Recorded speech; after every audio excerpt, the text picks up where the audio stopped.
다 함께 사순절 네 번째 주일 예배를 하나님께 드리겠습니다. 다 함께 찬양하겠습니다.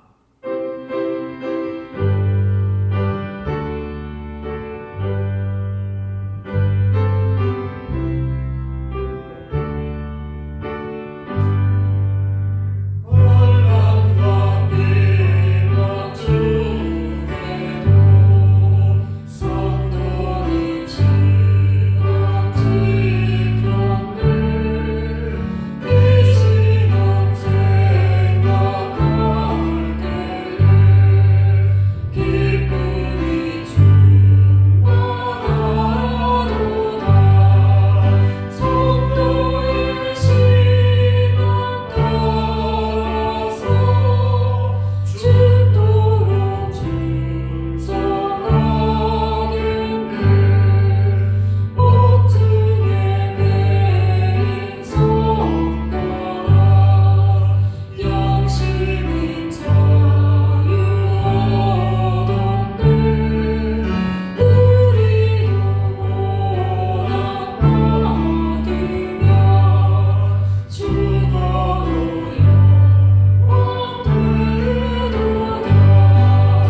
고백으로 우리의 신앙을 고백하겠습니다.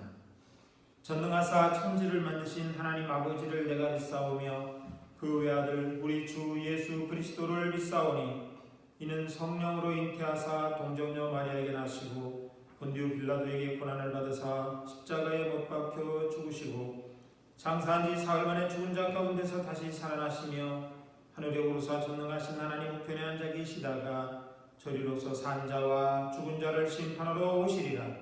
성령을 믿사오며 거룩한 공회와 성도가 서로 교통하는 것과 죄를 사하여 주시는 것과 몸이 다시 사는 것과 영원히 사는 것을 믿사옵나이다. 아멘.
저희들의 삶을 주관하시고 인도하시는 하나님, 저희들을 구원하시기 위해서 십자가를 지심으로 삶 전체를 내어주신 주님께 감사드립니다.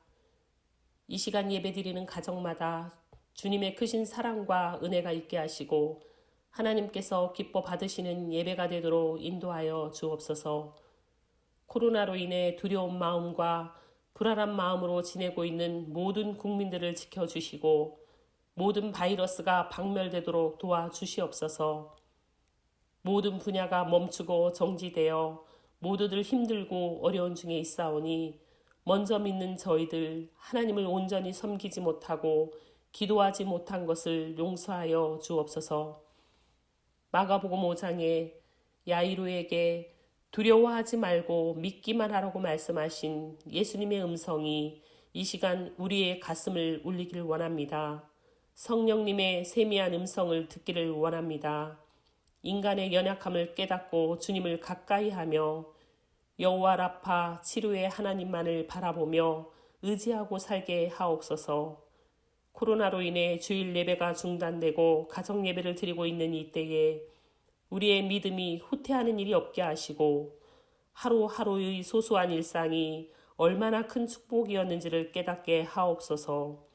사랑하는 성도들과 함께 하나님을 예배하며 도란도란 교제했던 일들이 큰 은혜였음을 깨닫게 하옵소서. 지금도 감염의 위험을 알면서도 수고하는 자원봉사자, 의료진, 공무원들의 안전과 건강을 지켜주시옵시고 회에 나가 있는 우리의 자녀들을 지켜주시옵소서. 사순절 기간 더욱더 하나님 말씀을 가까이 하며 주님의 고난과 희생, 그 사랑을 깊이 묵상하게 하시고 한 걸음 주님께 더 가까이 나아가는 믿음의 진보를 이루는 삶이 되게 하옵소서. 우리의 잘못된 언행심사 끊을 건 끊게 하시고 버릴 건 버리게 하시고 깎이고 다듬어져서 주님의 모습으로 성화되는 결단의 절기가 되게 하옵소서.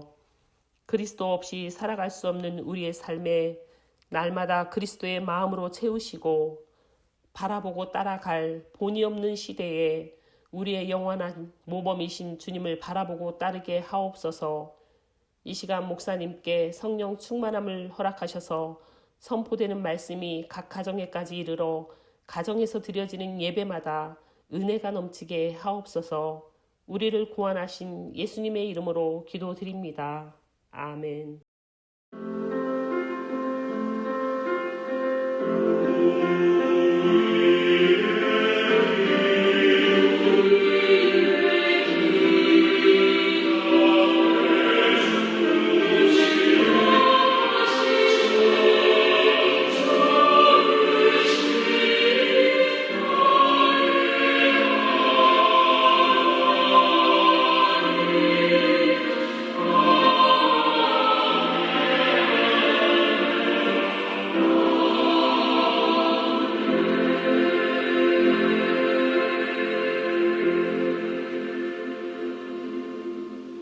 하나님의 말씀을 보겠습니다.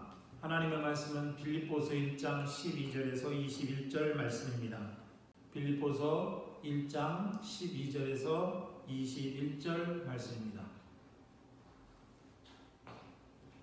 형제들아, 내가 당한 일이 도리어 복음 전파의 진전이 된 줄을 너희가 알기를 원하노라. 이러므로 나의 매임이 그리스도 안에서 모든 시위대 안과 그 밖의 모든 사람에게 나타났으니 형제 중 다수가 나의 매임으로 말미암아 주 안에서 신뢰함으로 겁없이 하나님의 말씀을 더욱 담대히 전하게 되었느니라. 어떤 이들은 투기와 분쟁으로, 어떤 이들은 착한 뜻으로 그리스도를 전파하나니 이들은 내가 복음을 변증하기 위하여 세우심을 받은 줄 알고 사랑으로 하나 그들은 나의 매임에 괴로움을 더하게 할 줄로 생각하여 순수하지 못하게 다툼으로 그리스도를 전파하느니라. 그러면 무엇이냐? 거칠애로 하나 참으로 하나 무슨 방도로 하든지 전파되는 것은 그리스도니 이로써 나는 기뻐하고 또한 기뻐하리라. 이것이 너희의 간구와 예수 그리스도의 성령이 도우심으로 나를 구원에 이르게 할 줄 아는 거로 나의 간절한 기대와 소망을 따라 아무 일에든지 부끄러워하지 아니하고 지금도 전과 같이 온전히 담대하여 살든지 죽든지 내 몸에서 그리스도가 존귀하게 되게 하려 하나니 이는 내게 사는 것이 그리스도니 죽는 것도 유익함이라. 아멘. 주님의 말씀입니다.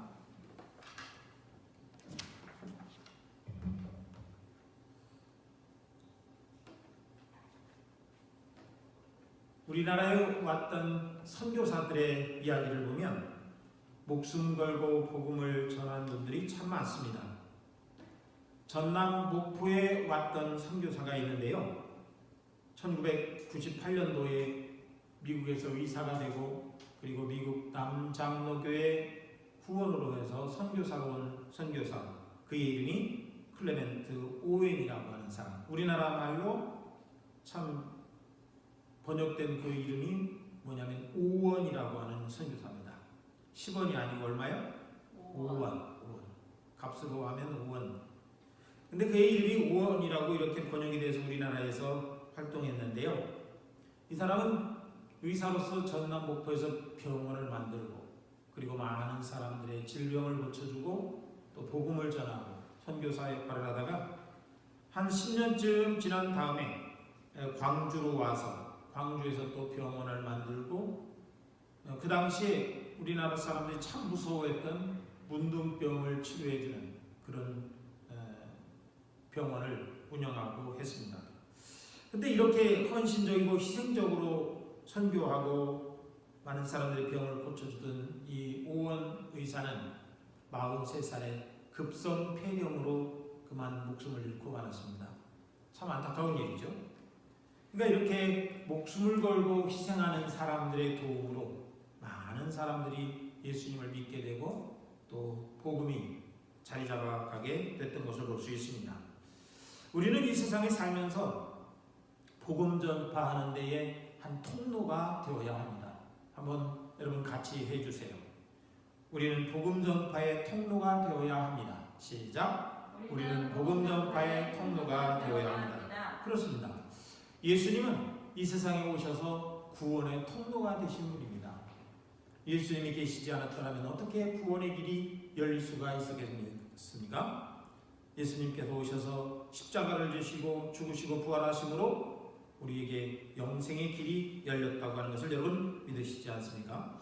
요한복음 14장 6절 말씀에 보면 우리가 잘 아는 말씀이 있습니다. 나는 길이요 진리요 생명이니 나를 통하지 않고서는 아무도 아버지께로 갈 수가 없느니라 라고 말씀하잖아요. 예수님을 통해서만 다른 길은 없습니다.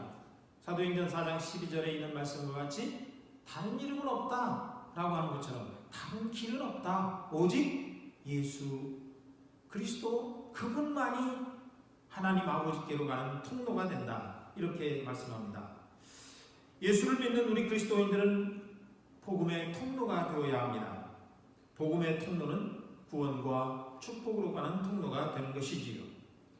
예수를 믿는 사람들이 축복의 방해가 되고 구원의 방해가 된다면 그것처럼 나쁜 것이 어디가 있겠습니까? 예수님을 믿는 우리는 다른 사람 앞에서 축복의 통로가 되고 구원의 통로가 되고 복음의 통로가 되고 하는 이런 삶을 우리가 살아야 된다는 말씀입니다. 성경에 보면 구원의 통로, 복음의 통로가 됐던 사람들의 이야기가 참 많습니다. 사도행전 3장에 보면요, 베드로와 요한이 성전에 기도하러 올라가죠. 9시라 그랬으니까 오후 한 3시쯤 됐었을 겁니다. 그런데 기도하러 가다가 성전 미문에 앉아있는 누구를 보죠? 안진뱅이를 만나게 됩니다. 안진뱅이는 항상 그가 하던 방식대로 베드로와 요한이 지나가는 것을 보면서 나를 좀 도와주세요. 요즘 말로 하면 나에게 좀 한 푼 적선하고 가시죠. 이런 의미입니다. 근데 이 말을 듣고서 베드로와 요한이 뭐라고 합니까? 내게 은과 금은 없지만 내게 있는 것 내게 준다. 그것이 바로 나사렛 예수 그리스도의 이름이다. 그러니 나사렛 예수 그리스도의 이름으로 명하노니 일어나 걸어라 라고 명령했을 때 그것이 얼마나 좋은 겁니까? 그가 일어나서 발목에 힘을 얻고 걷기도 하고 뛰기도 하면서 하나님을 찬양했다라고 말씀합니다. 베드로와 요한이 주었던 예수님의 이름, 그 안진뱅이에게 금은보화를 주는 것보다도 더 중요한 것이 예수님의 이름이었다라고 하는 것을 거기서 말씀하고 있지요. 바울도 마찬가지입니다. 바울도 이 복음의 통로가 되었던 것을 볼 수 있는데요. 바울은 굉장히 많은 사람들에게 복음을 전한 하나의 사도 중에 사도, 또 선교사 중에 선교사라고 할 수 있는데요. 오늘도 여기 1장 12절 말씀에 보면 이런 말씀을 하고 있습니다. 우리 함께 읽어봅니다. 빌립보서 1장 12절 13절입니다. 형제들아, 내가 당한 일이 도리어 복음 전파의 진전이 된 줄을 너희가 알기를 원하노라.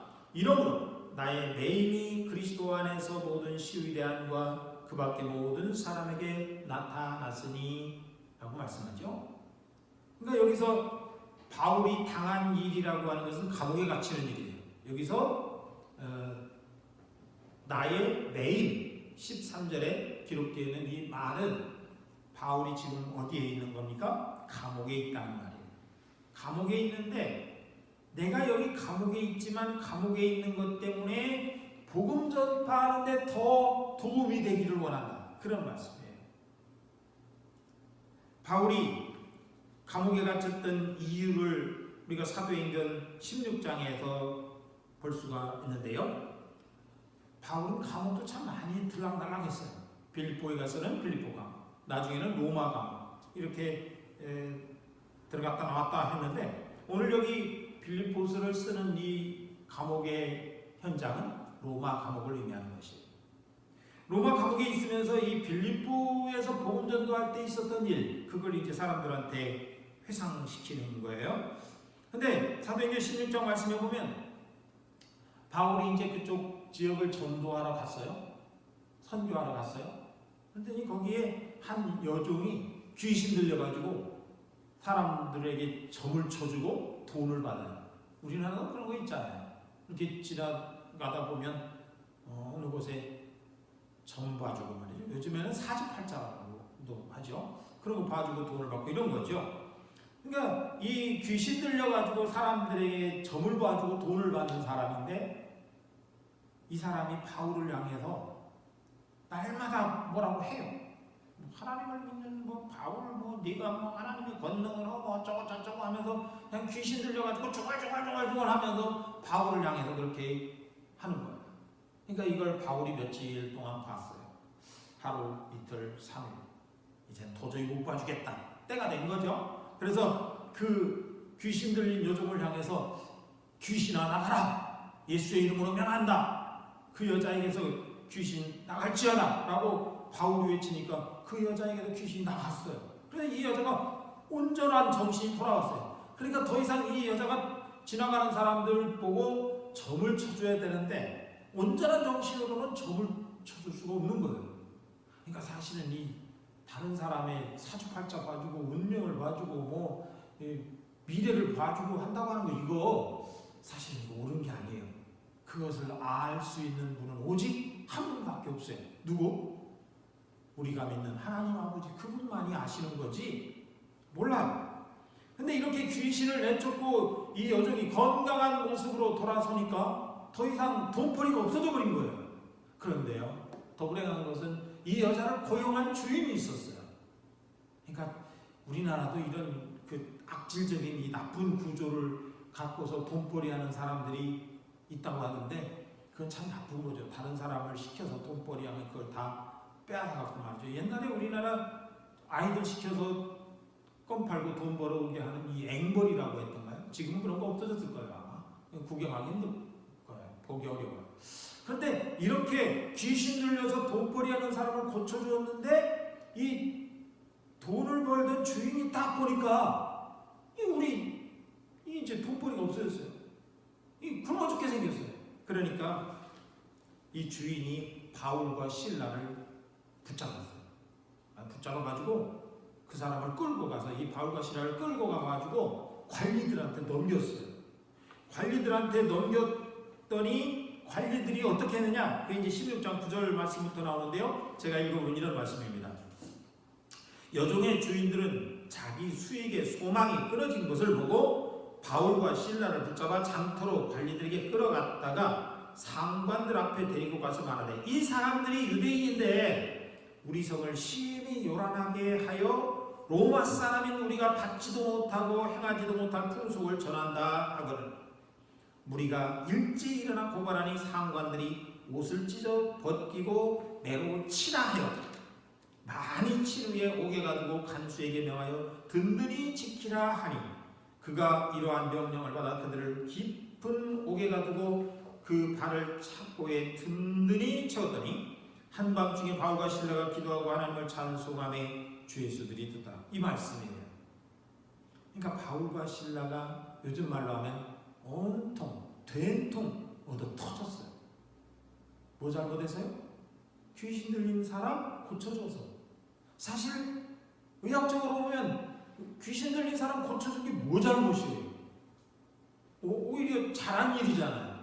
그런데 이렇게 바울과 실라가 이 귀신 들린 여종을 고쳐줬다 그래가지고 바울과 실라가 감옥에 갇히는 그런 형편이 되어버리고 만 거죠. 바울이 말하는 바로 이 나의 매임이라고 하는 것, 내가 감옥에 갇혔던 일, 이걸 얘기하면서 간증을 하는 건데요.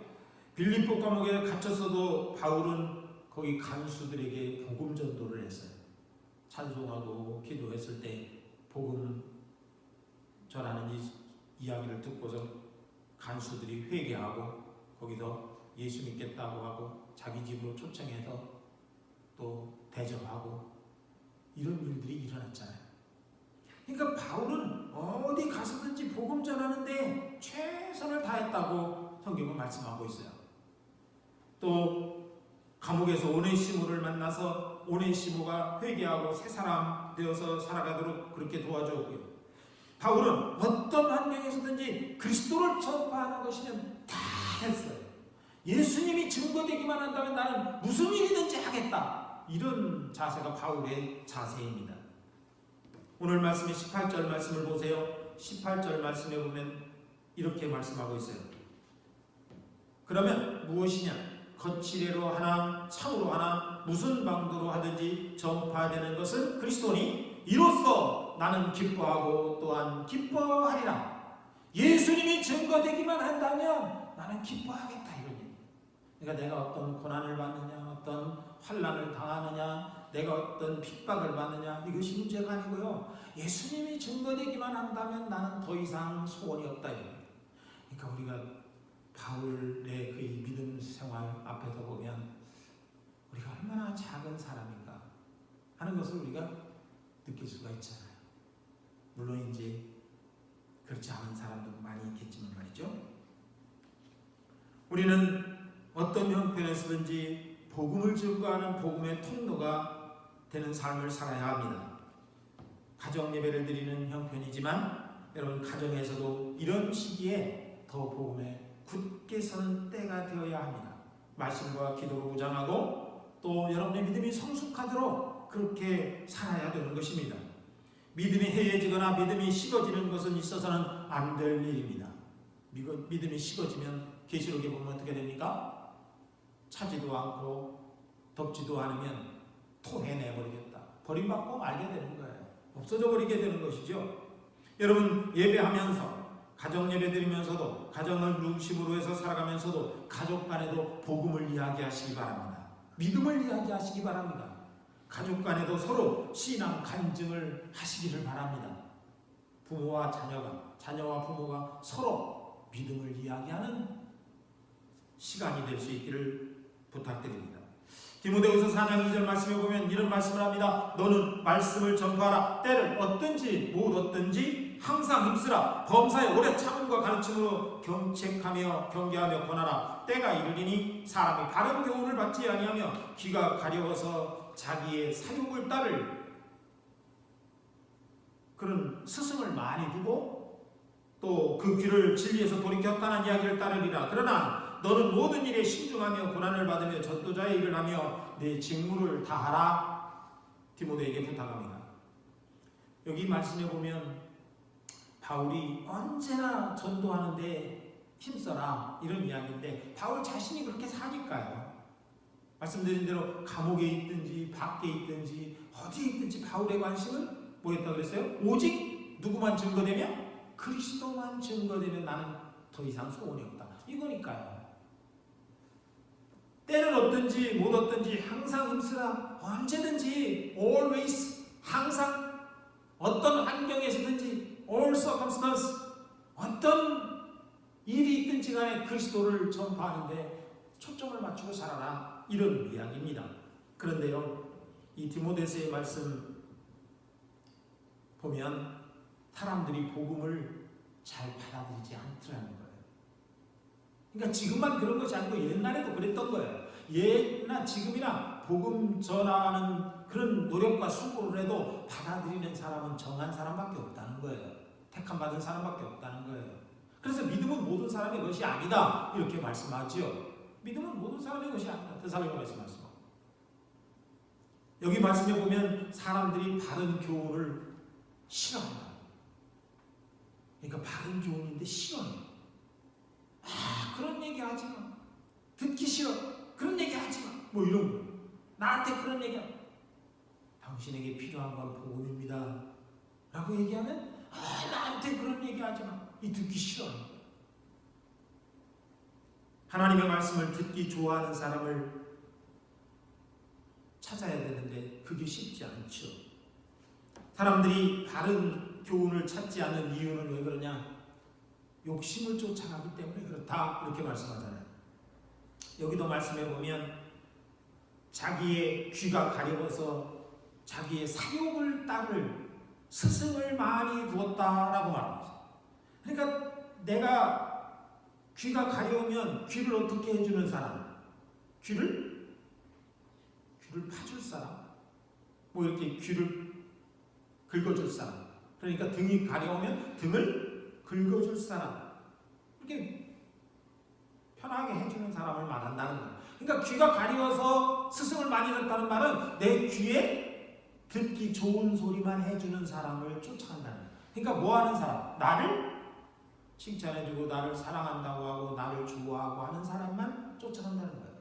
내 귀에 조금이라도 거슬리면 안 간다. 그러니까 십자가 얘기가 안 통하는 거예요.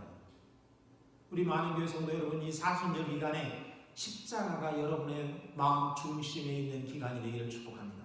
그것이 축복입니다. 여러분의 마음속에 뭐가 있어야 된다고요? 십자가가 있어야 된다는 거예요. 십자가는 고난을 의미하는 거죠. 내가 고난 당해도, 내가 힘들어도, 내가 환난 당해도 나는 주님을 따라가리라. 이런 믿음이 우리의 마음속에 담대하게 있어야 된다는 거예요. 그래서 사람들은 귀가 가려워서 저런 얘기야. 그런데요, 그 교회에 처음에 와서 신앙생활 적응하고 한 그런 사람들의 이야기를 들어보면 어떤 사람 중에는 교회 와서 예배드리려고 처음에 나도 이제 마음 먹고 교회 좀 다녀볼 거야 라고 딱 교회를 왔더니 예를 들어서 남편하고 막 못 살겠어서 막 이제는 헤어질 거야, 이제는 안 살 거야, 내가 결단 낼 거야 하고 이제는 하나님을 믿어볼까 하고 교회 왔더니 목사님이 설교하는데 남편을 사랑하십시오 이런 얘기를 한다는 거예요. 이러면 우리가 속된 말로 가는 날이 먼 날이다, 장날이다. 이게 안 맞는 거예요. 그러니까 귀가 가려운데 그런 얘기를 해줘야 되는데 귀에다가 막 십자가를 갖다가 들이밀으면 그런 사람들이 예수를 믿기 어렵다는 거예요.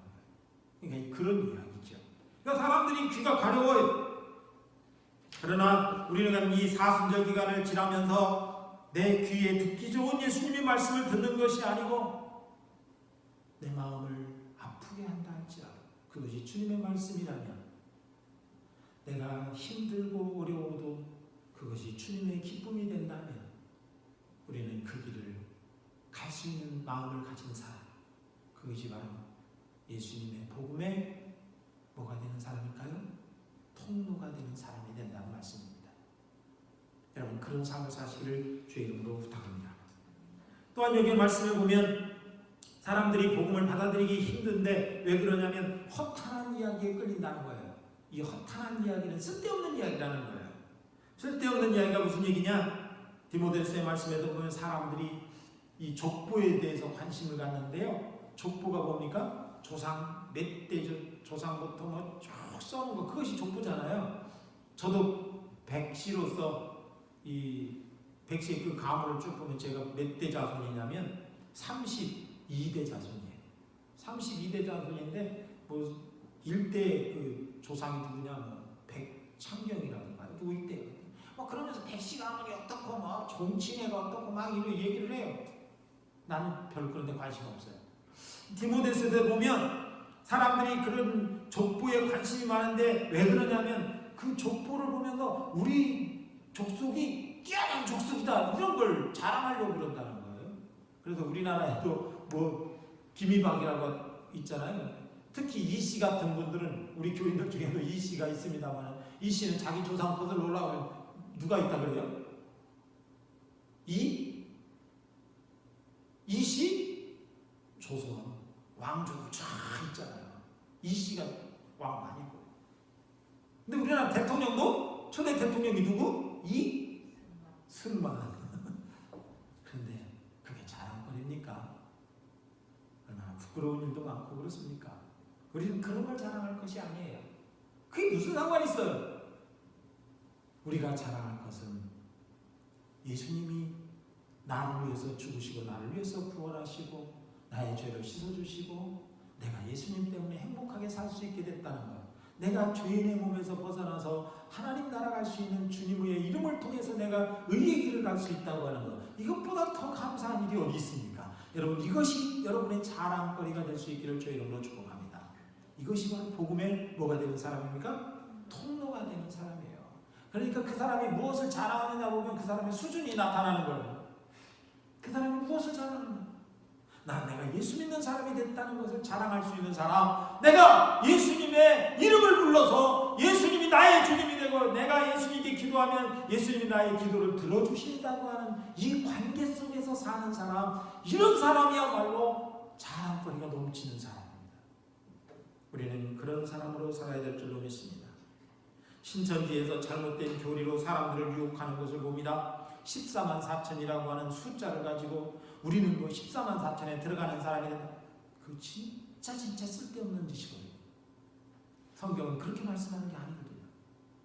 그런데 자기네들 숫자를 가지고 14만 4천, 그러면 지금까지 태어나서 죽고 한 사람들이 얼마나 많은데 살아서 자기네들이 14만 4천 되어서 하나님 나라 간다? 성경은 그렇게 얘기하는 게 아니잖아요. 이게 허탄한 이야기. 근데 여기에 그렇게 관심이 많아요. 14만 4천은 예수님이 받아주는 사람을 의미하는 겁니다. 악을 이기고 선한 길을 가서 주님을 따라가서 흰옷을 입고 주님이 주시는 옷을 입고 의의 옷을 입고 사는 사람, 그게 흰옷 입은 14만 4천이거든요. 그거는 숫자를 보면 천만인지 억만인지 몰라요. 그냥 14만 4천 하나님의 상징이에요. 이긴 사람들, 이런 사람. 근데 이렇게 사람들이 쓸데없는 데 관심을 너무 많이 가져요. 우리는 빛이 되시고 진리이신 분 하나님의 아들 예수님을 믿는 것, 그리고 그 믿는 예수님을 다른 사람에게도 증거할 수 있는, 다른 사람에게도 믿도록 전도할 수 있는 그런 복음의 통로가 될 수 있기를 주의 이름으로 축복합니다. 또 한 가지만 여기서 잠깐 말씀드리고 싶은 것은, 우리는 20절 말씀에 보면 이런 말씀이 나오는데요. 내가 살든지 죽든지 내 몸에서 그리스도가 존귀하게 되기를 원한다. 그런 말씀이에요. 이 바울은 내가 죽어도 살아도 내 삶을 통해서 주님이 존귀하게 되기를 원한다. 그런 얘기예요. 주님의 이름이 욕먹지 않고 주님의 이름이 비난받지 않고 주님의 이름이 땅에 떨어지지 않고 주님의 이름이 높아지기를 원한다. 그러니까 여기서 살든지 죽든지라는 말은 자기가 이제 로마 감옥에 있으면서 재판받을 날이 이제 얼마 안 남았어요. 재판받으면 판사가 판결을 하잖아요. 바울을 향해서 너 사형 한다든지 아니면 바울 너 무죄 한다든지, 이 둘 중에 하나거든요.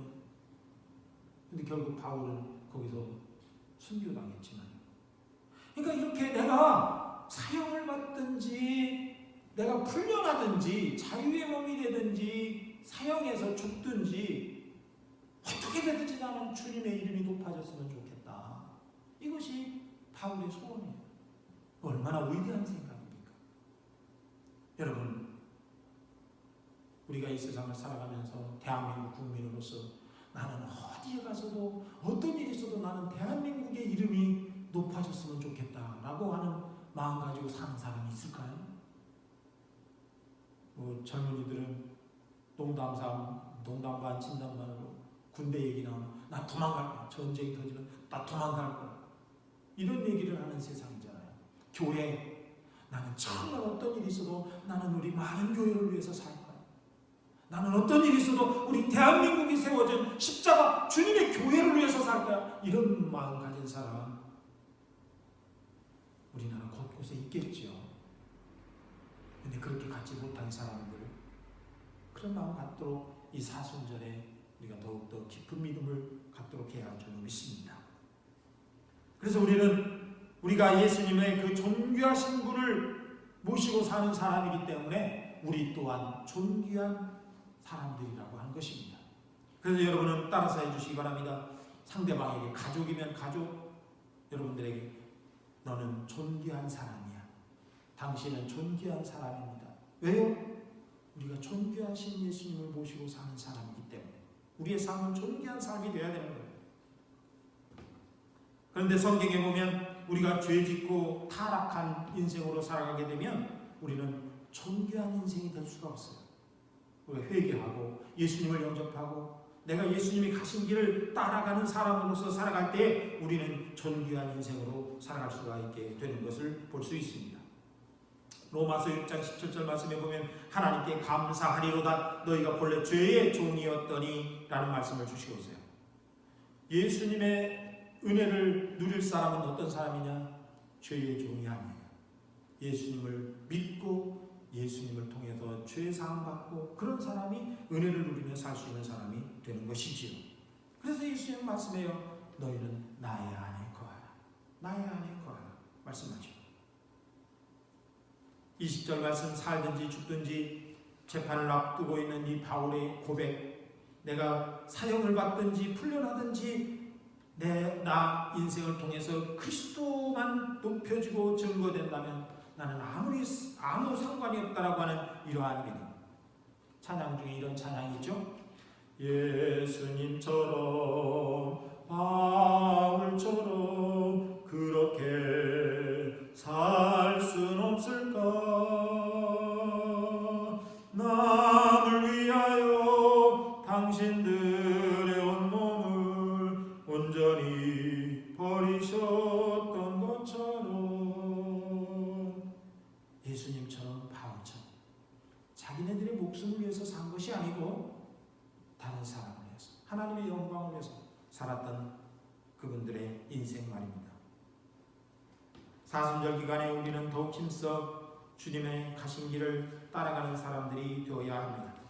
그리고 또한 우리는 이 어려운 난국에 나라를 위해서도 기도해야 합니다.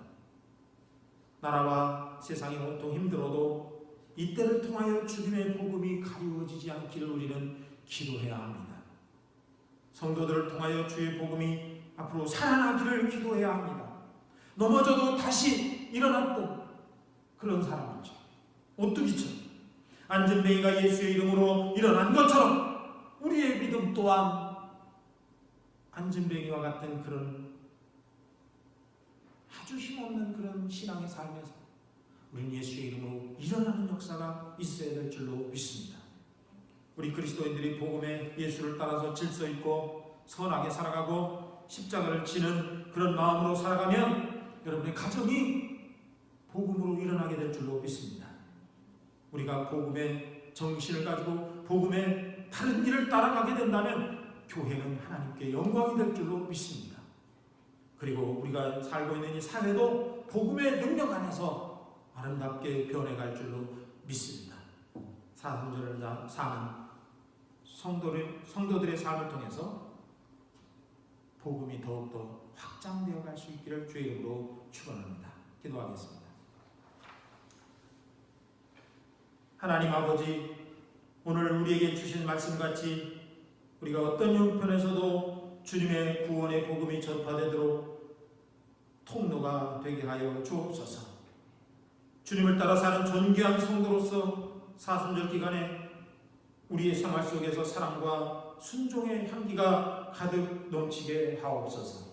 주여, 이 나라를 긍휼히 여겨 주시옵소서. 외면하지 마옵소서. 이 백성의 기도를 들어 주옵소서. 주님, 손으로 만져 주옵소서. 감사하오며 예수님의 이름으로 기도하옵나이다. 아멘.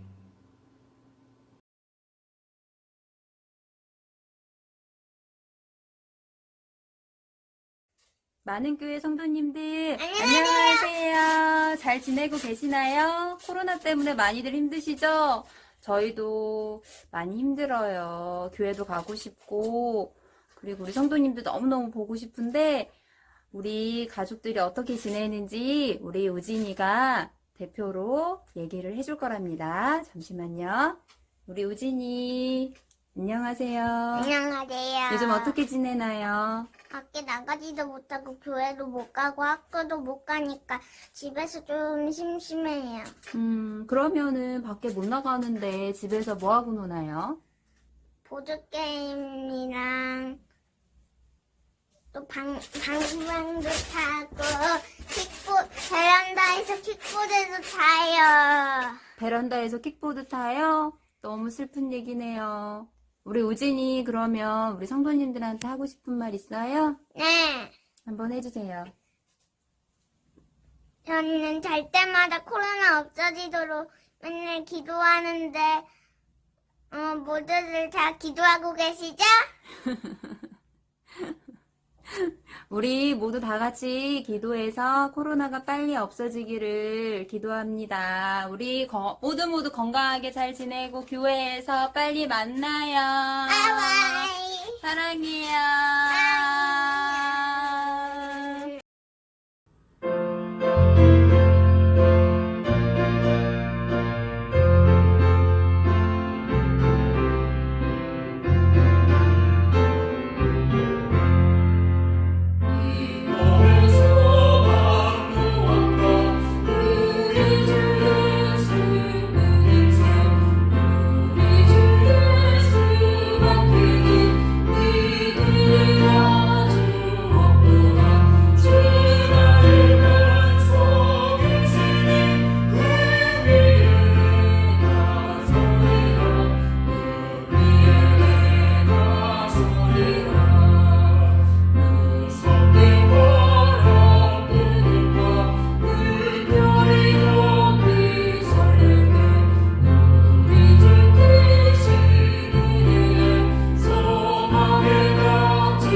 이제는 우리 주 예수 그리스도의 은혜와 하나님 아버지의 사랑과 성령의 감동하심이 사순절 네 번째 주일을 지나며 우리가 어려운 생활 속에서도 바울처럼 복음의 통로가 될 것을 다짐하고 나가는 성도들 모두에 영원히 함께 하시기를 간절히 축원하옵나이다.